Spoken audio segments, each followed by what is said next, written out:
Através dos erros de Saul, nós podemos corrigir os nossos e não nos deixar levar a cometer os mesmos erros que ele cometeu. Hoje, 1 Samuel 16 e 17, vamos pedir a direção de Deus?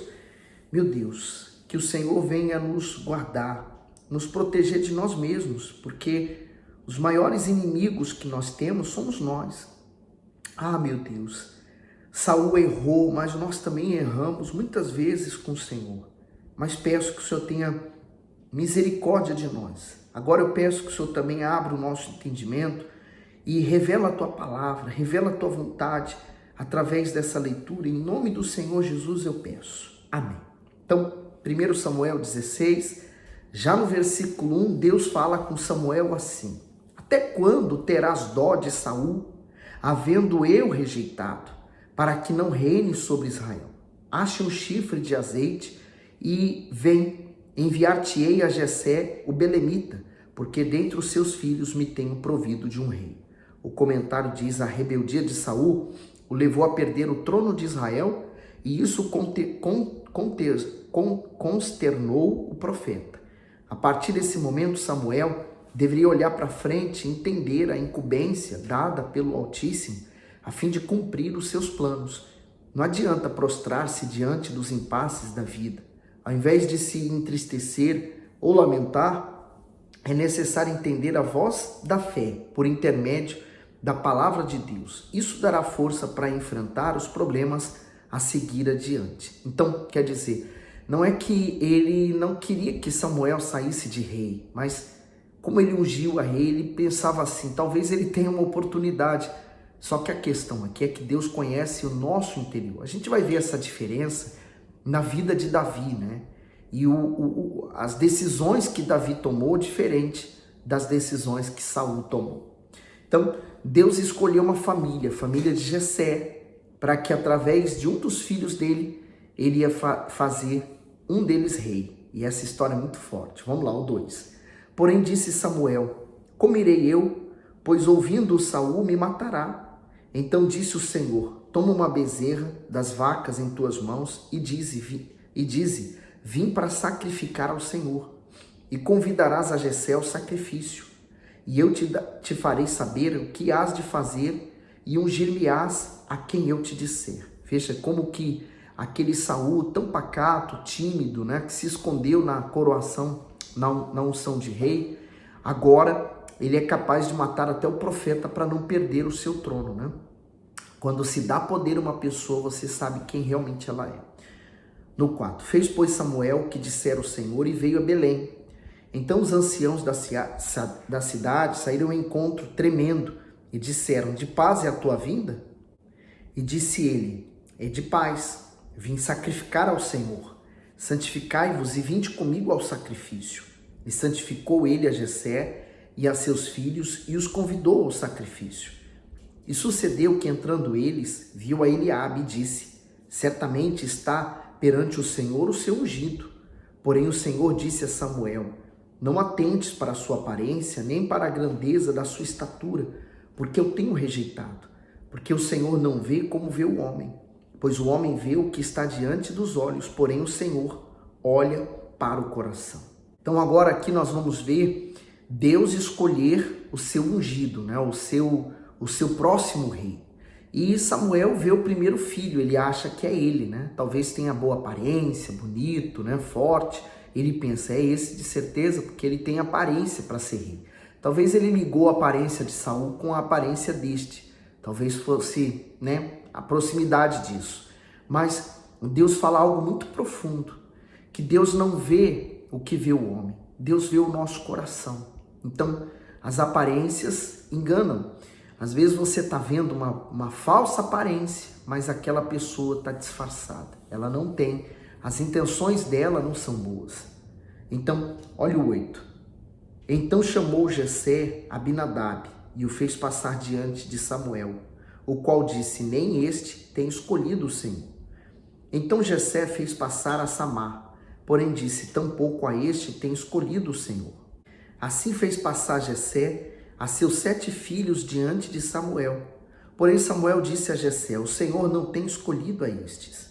Disse mais Samuel a Jessé: acabaram-se os moços?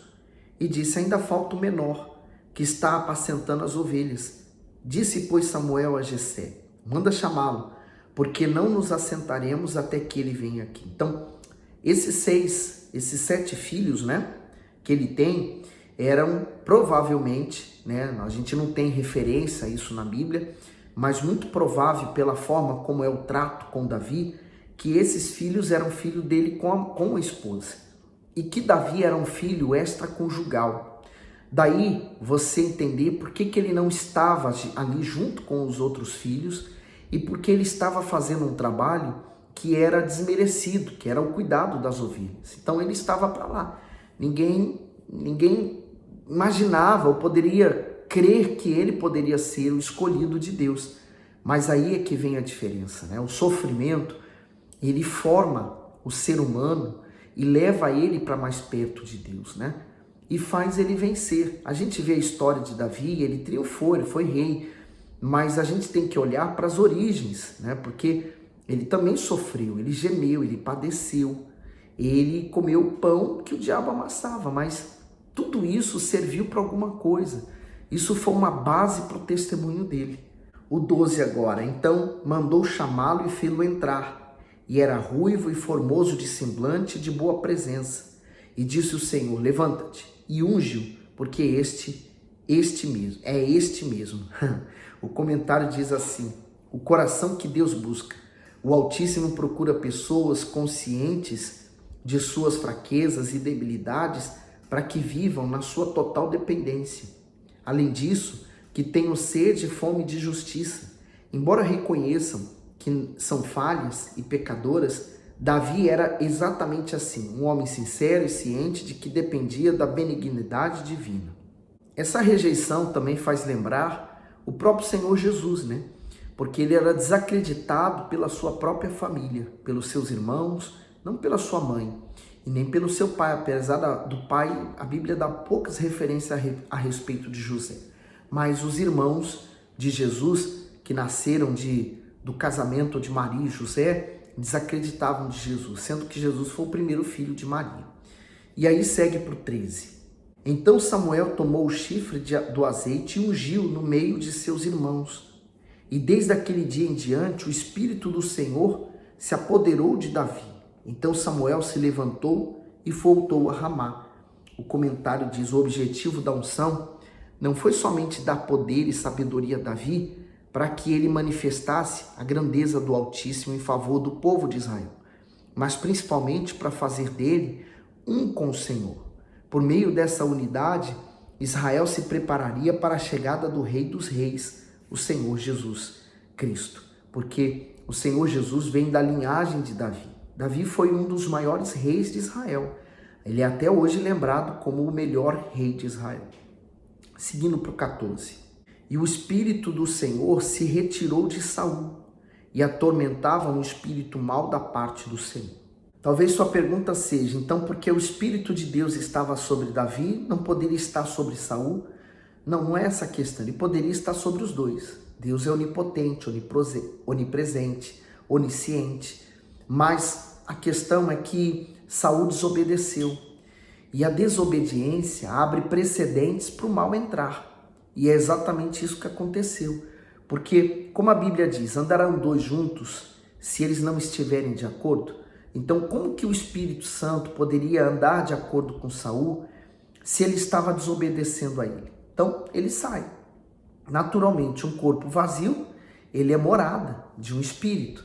Então, se ele está vazio, os espíritos imundos entram. Então, agora ele é atormentado por um espírito mau. Ele que foi tão usado por Deus, agora vai ser tão usado pelo diabo. Já Davi havia acabado de ser ungido a rei, mas ele não se tornou rei logo. Ele vai se tornar rei anos e anos depois disso tudo. Ele vai enfrentar muitas lutas até se tornar rei. Por isso que ele foi um bom rei, porque as lutas vieram. Saul foi ungido rei e logo foi governar. Ele não passou, enfrentou lutas e deu no que deu. Então, olha só, vamos continuar no 15, né? Então, os criados de Saul lhe disseram: eis que agora o espírito mau da parte de Deus te atormenta. O comentário diz assim: Saul se afastou do Altíssimo. Consequentemente, o seu espírito se retirou dele. Sem fé, fraco espiritualmente e longe da presença de Deus, Saul só contava com a força do braço para se manter no reinado. Por isso, se tornou uma presa fácil para Satanás. Sozinho o homem nada pode fazer, e ainda que lute de todas as formas para conquistar, fracassará, pois não possui ajuda divina. Saul havia desperdiçado a oportunidade. Naquele momento, sua bênção era entregue a outro. Seguindo para o 16. Diga, pois, nosso Senhor, a seus servos que estão na tua presença, que busque um homem que saiba tocar harpa. E será que quando o espírito mau da parte de Deus vier sobre ti, então ele tocará com a sua mão e te achará melhor. Então disse Saul a seus servos: buscai-me, pois, um homem que toque bem, e trazei-mo. Então respondeu um dos moços e disse: eis que tenho visto a um filho de Jessé, o belemita, que sabe tocar e é valente e vigoroso, o homem de guerra e prudente em palavras e de gentil presença. O Senhor é com ele. E Saul enviou mensageiros a Jessé, dizendo: envia-me Davi teu filho, o que está com as ovelhas. Então tomou Jessé um jumento carregado de pão e um odre de vinho e um cabrito, e enviou-os a Saul pela mão de Davi seu filho. Assim Davi veio a Saul e esteve perante ele, e o amou muito, e foi seu pajem de armas. Então Saul mandou dizer a Jessé: deixe estar a Davi perante mim, pois achou graça em meus olhos. E sucedia que, quando o espírito mau da parte de Deus vinha sobre Saul, Davi tomava a harpa e a tocava com a sua mão. Então Saul sentia alívio e se achava melhor, e o espírito mau se retirava dele. O comentário diz assim: a melodia que saía da harpa de Davi fazia bem a Saul apenas por um momento, pois não tinha poder para aliviá-lo definitivamente do espírito maligno que o atormentava. As emoções provocadas pelas canções acariciavam a alma e provocavam uma sensação de bem-estar, mas não são suficientes para fazer a pessoa se livrar do mal e dos problemas, pois isso é algo exclusivo da fé. Sabe o que eu entendo também? Ele estava tentando remediar um problema que estava dentro dele, não há solução, né? Assim também, por exemplo, a pessoa que ela vai na corrente da sexta-feira, por exemplo, a corrente de libertação na igreja, mas ela só faz aquela corrente, ela não busca o Espírito Santo, ela não investe em ouvir uma palavra, quer dizer, ela sente um alívio por estar naquela corrente, ela se sente bem por estar naquela corrente, mas é só isso também. Ela não busca mais, ela não se aprofunda mais, ela não busca um estreitamento do relacionamento dela com Deus. E ela pensa: mas eu já tenho muita fé, Deus é comigo onde eu estiver. É verdade, Deus vai estar com você onde você estiver, mas lembre-se, se você estiver obedecendo. E como que você sabe se você está obedecendo ou não a Ele, se você nem sequer investe na palavra de Deus? Então, veja como que a fé das pessoas é uma fé falsa, uma fé fraca, é uma fé ilusória, né? Agora, 1 Samuel 17. E os filisteus ajuntaram as suas forças para a guerra e congregaram-se em Socó, que está em Judá, e acamparam-se entre Socó e Azeca, no termo de Damim. Porém Saul e os homens de Israel se ajuntaram e acamparam no vale do Carvalho e ordenaram a batalha contra os filisteus. E os filisteus estavam no monte de um lado e os israelitas estavam no monte do outro lado, e o vale estava entre eles. Então saiu do arraial dos filisteus um homem guerreiro, cujo nome era Golias, de Gate, que tinha de altura 6 côvados e 1 palmo. Lembra que o povo de Israel havia reconquistado Gate? Então agora perdeu de novo. E agora vem Golias, né? Aquele grande problema. Olha só as consequências de quando nós estamos afastados de Deus e o problema surge. Presta atenção. No 5. Trazia na cabeça o capacete de bronze e vestia uma couraça de escamas, e era o peso da couraça de 5.000 ciclos de bronze. E trazia grevas de bronze por cima de seus pés e um escudo de bronze entre os seus ombros. E a haste de sua lança era como o eixo do tecelão, e a ponta da sua lança de 600 ciclos de ferro, e diante dele ia o escudeiro. E parou e clamou às companhias de Israel e disse-lhes: Para que saireis a ordenar a batalha? Não sou eu filisteu e vós servos de Saul? Escolhei dentre vós um homem que desça a mim, e se ele puder pelejar comigo e me ferir, a vós seremos por servos. Porém, se eu o vencer e o ferir, então nós seremos por servos, nos sereis por servos e nos servireis. Disse mais o filisteus: hoje eu desafio as companhias de Israel. Dai-me um homem para que ambos pelejemos. Então quer dizer, aquele Golias agora está desafiando o povo de Israel para que um deles lute contra ele. Então ele era um desafio impossível de ser vencido por um soldado comum, porque pela estatura dele, pela força dele, ele iria vencer facilmente um soldado qualquer. Ele não era o único, ele tinha outros irmãos e a gente vai ver isso mais adiante. Golias não era único. Talvez Golias fosse o mais destemido, o mais ousado, o que mais tinha experiência nas guerras. Aí o 11. Ouvindo então Saul e todo o Israel essas palavras do filisteu, espantaram-se e temeram muito. Então tá aí a resposta. Quando a pessoa ela tá fora da fé, né? Ela tá longe de Deus, ela não considera mais a fé, né? Ela não tem confiança, ela não tem paz. Ela considera, na verdade, os seus problemas. Então, ele olhou para Golias. Então, ele espantou, ele ficou com medo, ele recuou. E aí vem o grande erro, né? Quando a pessoa não está na fé, ela não consegue vencer seus problemas. Pelo contrário, ela é vencida pelos problemas. No 12, Davi era filho de um homem efrateu, de Belém de Judá, cujo nome era Jessé, que tinha 8 filhos. E nos dias de Saul, era este homem já velho e adiantado em idade entre os homens. Foram-se os 3 filhos mais velhos de Jessé e seguira Saul a guerra. E eram os nomes de seus 3 filhos que se foram à guerra: Eliabe, o primogênito, e o segundo Abinadab, e o terceiro Sama. E Davi era o menor, e os 3 maiores seguiram a Saul. Davi, porém, ia e voltava de Saul para apacentar as ovelhas de seu pai em Belém. Chegava-se, pois, o filisteu pela manhã e à tarde, e apresentou-se por 40 dias, e disse Jessé a Davi, seu filho: toma, peço-te, para teus irmãos uma efa deste grão tostado, e estes 10 pães, e corre e levá-los ao arraial a teus irmãos.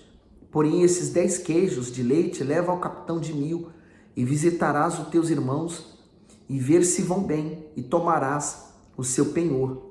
E estavam Saul e eles e todos os homens de Israel no vale do Carvalho, pelejando com os filisteus. Davi então se levantou de madrugada pela manhã e deixou as ovelhas com um guarda. E carregou-se e partiu, como Jessé lhe ordenara. E chegou ao lugar dos carros, quando já o exército saía em ordem de batalha, e os gritos chamavam a peleja. E os israelitas e filisteus se puseram em ordem, fileira contra fileira. E Davi deixou a carga que trouxera na mão do guarda da bagagem e correu à batalha. E chegando perguntou a seus irmãos se estavam bem. E estando ele ainda falando com eles, eis que vinha subindo do exército dos filisteus o homem guerreiro cujo nome era Golias, o filisteu de Gate, e falou conforme aquelas palavras, e Davi as ouviu. Porém todos os homens em Israel, vendo aquele homem, fugiram de diante dele e temiam grandemente. E diziam os homens de Israel: viste aquele homem que subiu? Pois subiu para afrontar a Israel. E há de ser, pois, que o homem que o ferir, o rei o enriquecerá de grandes riquezas, e lhe dará sua filha, e fará livre a casa de seu pai Israel. Então falou Davi aos homens que estavam com ele, dizendo: que farão aquele homem que feria este filisteu, e tirar a afronta de sobre Israel? Quem é, pois, esse incircunciso filisteu para afrontar os exércitos do Deus vivo? Que diferença, né? Davi não estava se importando com o tamanho de Golias, mas sim com a afronta que Golias fazia ao Deus de Israel. Então, a pessoa que está na fé, ela não se importa com o tamanho do problema. O comentário daqui diz assim, ó: até de Davi, a fé de Davi não permitia ficar inerte enquanto via o exército de Israel sendo insultado. Golias debochava dos soldados israelitas e desafiava alguém do meio deles que pudesse enfrentá-lo. A sua grande estatura e as suas armas poderosas faziam todo o povo temer e tremer diante dele, menos Davi, que possuía uma fé viva no soberano de Israel. A fé sobrenatural nos faz olhar para o poder de Deus e não para o tamanho dos problemas. Às vezes surgem problemas que aos olhos humanos são impossíveis de serem vencidos, como uma doença considerada incurável pela medicina, uma dívida impagável ou um problema familiar, mas o Todo-Poderoso nos deu a fé justamente para alcançarmos o impossível.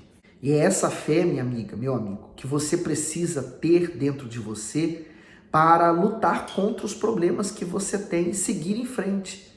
Olha só o 27. E o povo lhe tornou a falar conforme aquela palavra, dizendo: assim farão ao homem que o ferir.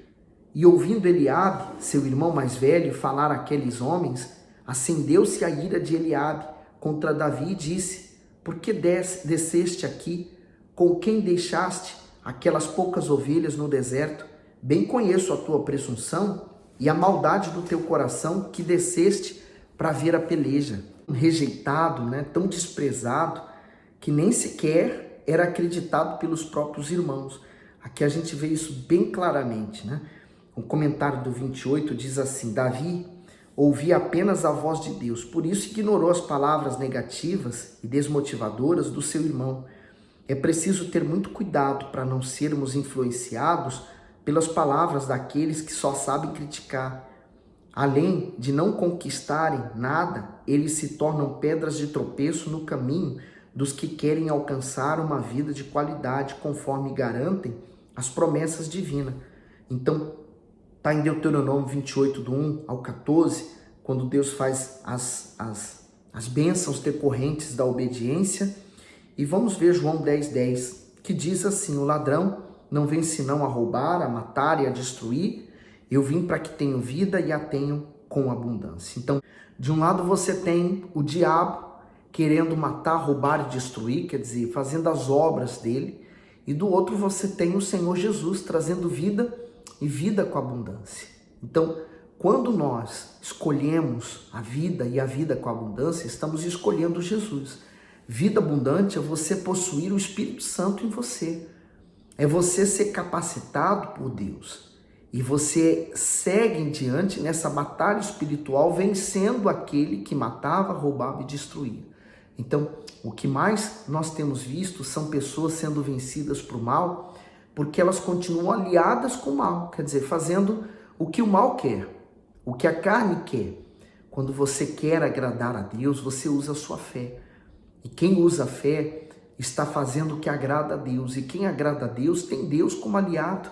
E nessa batalha espiritual, quem vence é quem está agradando a Deus. Bom, eu vou parar por aqui, nesse versículo 28. Amanhã nós vamos ver o que Davi fez, Se Davi ficou revoltado ao ouvir aquelas palavras de afronta, o exército, por outro lado, ficaram atemorizados com a grandeza e o tamanho de Golias.